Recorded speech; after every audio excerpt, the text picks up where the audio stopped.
চীন নেপাল সীমান্তে ভয়াবহ বন্যা ও ভূমিধসে এখনও নিখোঁজ রয়েছে অন্তত ৩১ জন। এর মধ্যে ২০ জন নেপালি এবং ১১ জন চীনা নাগরিক। দুর্ঘটনায় এরই মধ্যে প্রাণ হারিয়েছেন ৮ জন। ভারী বৃষ্টিতে বন্যা পরিস্থিতি অব্যাহত আছে ভারতের পশ্চিমবঙ্গ রাজ্য। অন্যদিকে যুক্তরাষ্ট্রের টেক্সাস ও নিউ মেক্সিকোতে বন্যায় এখনও বহু মানুষ নিখোঁজ রয়েছে। নতুন করে বন্যা দেখা দিয়েছে দেশটির রাজধানী ওয়াশিংটন ডিসিতে। এদিকে এখনও তীব্র দাবদাহ ও দাবানলে বিপর্যস্ত ইউরোপের বিভিন্ন দেশ। সৃষ্টি ঘটকের প্রতিবেদনে বিস্তারিত। নেপাল চীন সীমান্তের ভোতেকোশি নদীতে ব্যাপক বন্যায় বুধবার ভেসে যায় দেশ দুটিকে সংযোগকারী ফ্রেন্ডশিপ ব্রিজ, আর এতে মৃত্যু হয় কয়েকজনের। এই ঘটনার পর থেকেই অনেকেই রয়েছেন নিখোঁজ। তাদের উদ্ধারে তৎপরতা চালাচ্ছে জরুরি সহায়তাকারীরা। প্রতিবেশী দেশ ভারতের পশ্চিমবঙ্গ রাজ্যেও কয়েকদিন ধরে টানা বৃষ্টিপাত হচ্ছে। এতে দেখা দিয়েছে জলাবদ্ধতা। পাশের দেশ চীনের দক্ষিণ পশ্চিমাঞ্চলীয় চংইং মিউনিসিপ্যালিটিতে মঙ্গল ও বুধবার টানা বৃষ্টি হয়। এতে বহু গাছপালা ভেঙে পড়ে, ক্ষতিগ্রস্ত হয় রাস্তাঘাট। এছাড়া উবেই জেলায় বছরের সবচেয়ে বেশি বৃষ্টিপাত রেকর্ড করা হয়।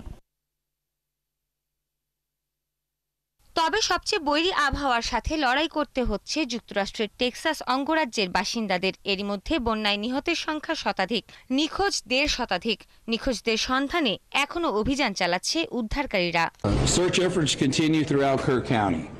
উদ্ধার অভিযান এখনো চলছে, পাশাপাশি মরদেহ শনাক্তের কাজও শুরু হয়েছে। দুর্যোগে ব্যাপক প্রাণহানির ঘটনা খুবই দুঃখজনক। নিখোঁজদের সন্ধানে জরুরি সহায়তাকারী বিভাগের সব কর্মীরা দিনরাত চেষ্টা চালিয়ে যাচ্ছে। টেক্সাসে বন্যায় প্রাণ হারানো মানুষদের প্রতি শ্রদ্ধা জানিয়ে শোক পালন করছেন স্থানীয়রা।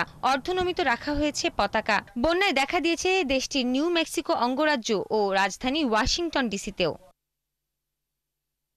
এশিয়া ও উত্তর আমেরিকায় যখন ভয়াবহ বন্যা, তখন তীব্র তাপপ্রবাহ বয়ে যাচ্ছে ইউরোপের বেশিরভাগ দেশেই।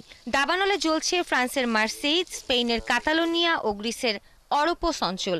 আগুন ছড়িয়ে পড়েছে এসব দেশের বিস্তীর্ণ এলাকায়।